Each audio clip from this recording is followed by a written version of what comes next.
नमस्कार। आज ज्योतिष का तीसरा अध्याय, 2 अध्याय तक मैंने आपको राशियों के बारे में बता दिया था। अब राशियों का वर्गीकरण, राशियों का स्वभाव, ये आज हम जानते हैं। तो राशियां मैंने आपको 12 राशियां बताई थी और ये 12 राशियां 7 ग्रहों की राशियां हैं, यानी 7 ग्रह इनके स्वामी हैं। तो अब जो 12 राशियां मैंने बताई हैं उनमें सबसे पहले चर राशि,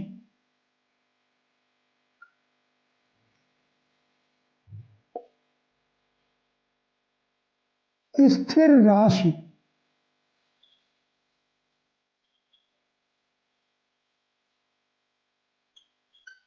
द्विस्वभाव,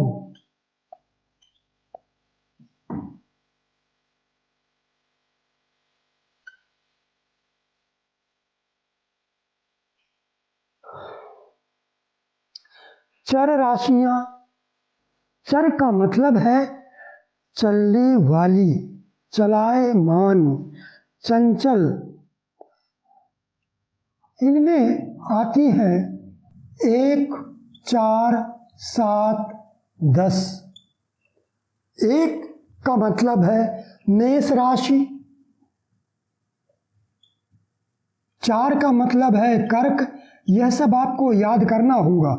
7 का मतलब है तुला और 10 का मतलब है मकर। ये चर राशियां कहलाती हैं, चंचल राशियां। और ये सारी चीजें आगे चलकर आपके बहुत काम आएंगी।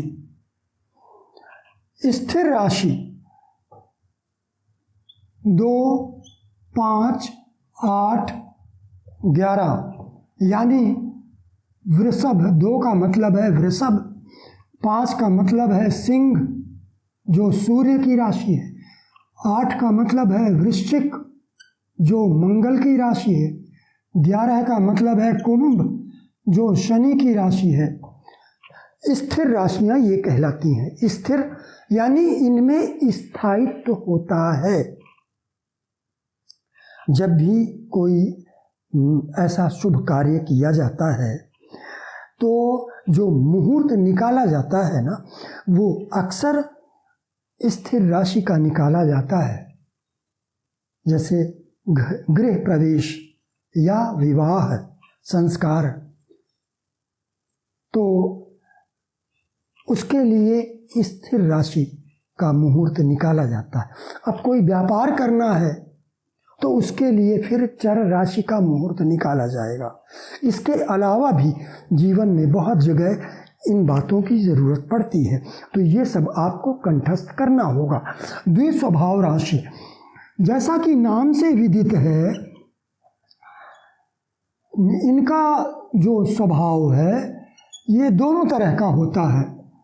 ये 3 का मतलब है मिथुन जो बुध की राशि है, 6 का मतलब है कन्या, यह भी बुध की राशि है, 9 का मतलब है धनु,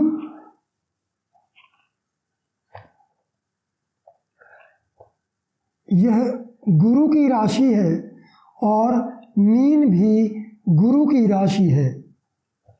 ये द्विस्वभाव राशियां हैं, यानी कि कभी चर राशियों जैसा बर्ताव करती हैं और कभी स्थिर राशि जैसा बर्ताव करती हैं। और 0 अंश से, मैंने आपको बताया था कि एक राशि 30 अंश की होती है, तो ये 0 अंश से 15 अंश तक चर राशियों की तरह व्यवहार करती हैं और 15 अंश से 30 अंश तक स्थिर राशि की भांति व्यवहार करती हैं। तो इसके अलावा अब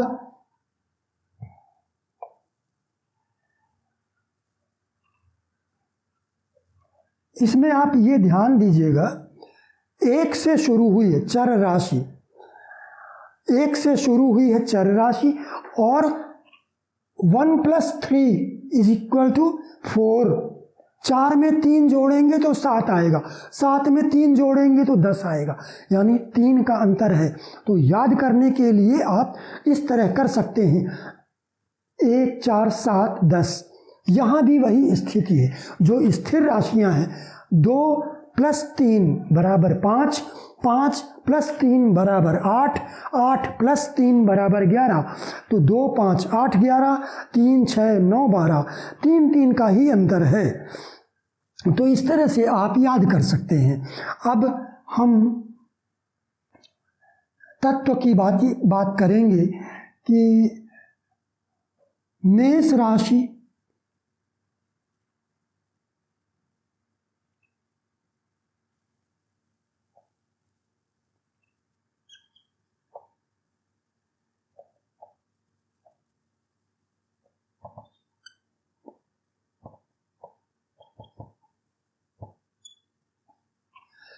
ये राशियां 1 5 9 यानी मेष सिंह धनु, ये अग्नि तत्व की राशियां हैं।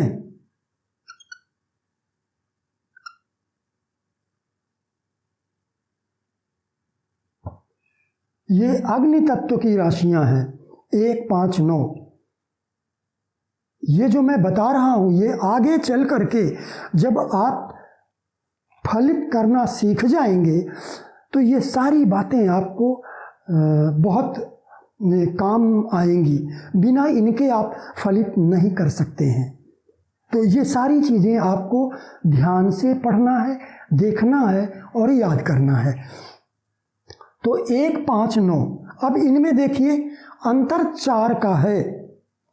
1 + 4 यानी 5, 5 + 4 यानी 9, कुल 3 राशियां हैं। यहाँ पर 4 4 राशियां थीं, यहाँ अब केवल 3 राशियां हैं। तो 1 5 9 ये अग्नि तत्व की राशियां हैं। फिर 2 से शुरू करते हैं, 2 6 10, ये वृषभ, कन्या और मकर। ये जो मैं नाम लिख रहा हूँ ना, ये अभी शुरुआत में मैं लिख रहा हूँ, आगे मैं नहीं लिखूँगा। आपको इनके कोड वर्ड से आपको पता लगना चाहिए कि 6 का मतलब कन्या राशि है, 10 का मतलब मकर राशि है, और ये मकर राशि शनि की होती है, कन्या बुध की है, वृषभ शुक्र की है। ये सारी चीज़ें आपको याद होनी चाहिए। तो ये क्या है? ये पृथ्वी तत्व की राशियां हैं।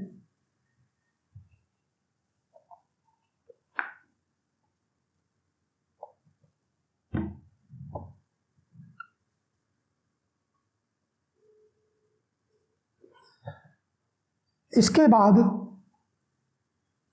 3 7 11 यानी मिथुन जो बुध की राशि है, तुला जो शुक्र की राशि है, और कुंभ जो शनि की राशि है, इनका तत्व है वायु तत्व। वायु तत्व की राशियां हैं। इसके बाद 4 8 और 12, 4 8 12 यानी कर्क, वृश्चिक जो मंगल की राशि है, कर्क चंद्रमा की है, और मीन गुरु की राशि है। 4 8 12 ये जल तत्व की राशियां हैं। 4 8 12 यहाँ भी 4 4 का अंतर है। 1 + 4 = 5, 5 + 4 = 9, इसी तरह 2 + 4 = 6, 6 + 4 = 10, इसी तरह से सब में है 4 4 का अंतर है। तो इससे आपको याद करना आसान होगा। तो 1, 5, 9 अग्नि तत्व, 2, 6, 10 पृथ्वी तत्व, 3, 7, 11 वायु तत्व, 4, 8, 12 जल तत्व। ये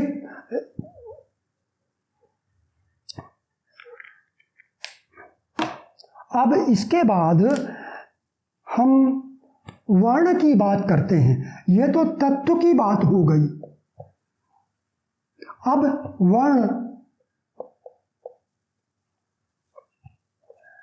वर्ण में जैसे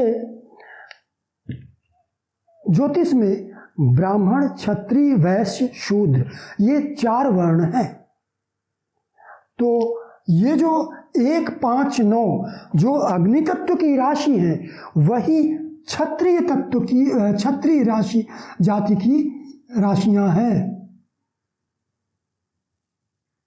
और जो 2, 6, 10 ये पृथ्वी तत्व वाली जो राशियां हैं,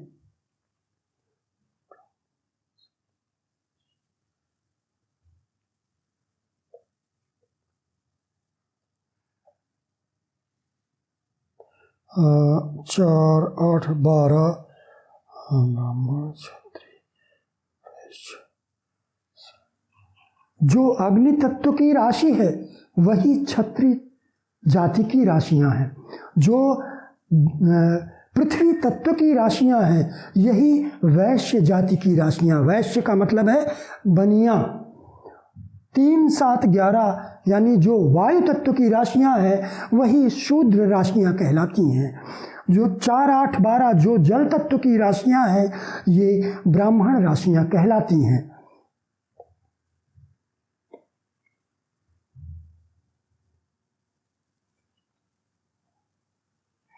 अब इनकी दिशा के बारे में हम जानेंगे। ये पूर्व दिशा की स्वामिनी है,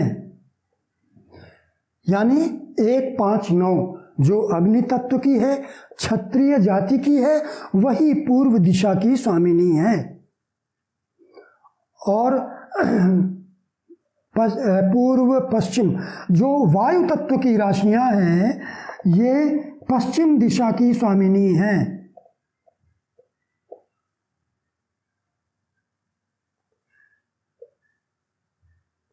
ये दक्षिण दिशा की जो पृथ्वी तत्व की है ये दक्षिण दिशा की स्वामिनी है। और जो ब्राह्मण जातियां हैं यानी जल तत्व ये उत्तर दिशा की स्वामिनी है।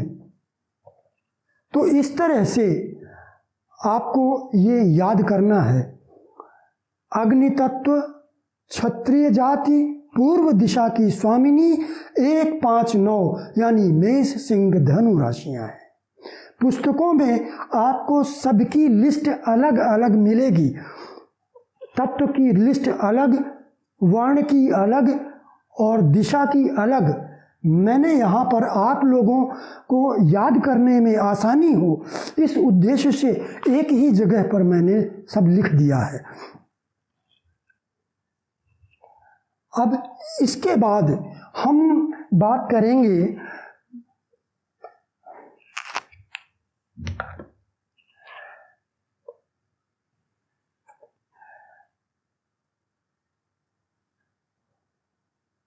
एक, 3, 5, 7, 9, 11 आप समझ गए होंगे कि ये विषम शब्द लिखे गए हैं, अंक लिखे गए हैं।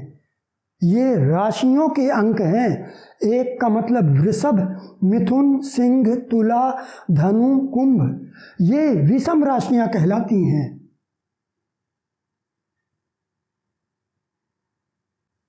और 2, 4, 6, 8, 10, 12 ये सम राशियां कहलाती हैं। वृषभ, कर्क, कन्या, वृश्चिक, मकर और मीन ये सम राशियां हैं। अब जो विषम राशियां हैं ये क्रूर राशियां भी कहलाती हैं।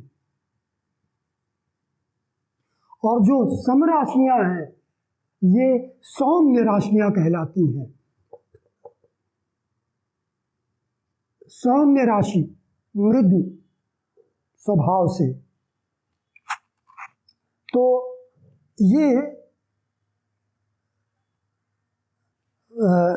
राशियों का ये वर्गीकरण है।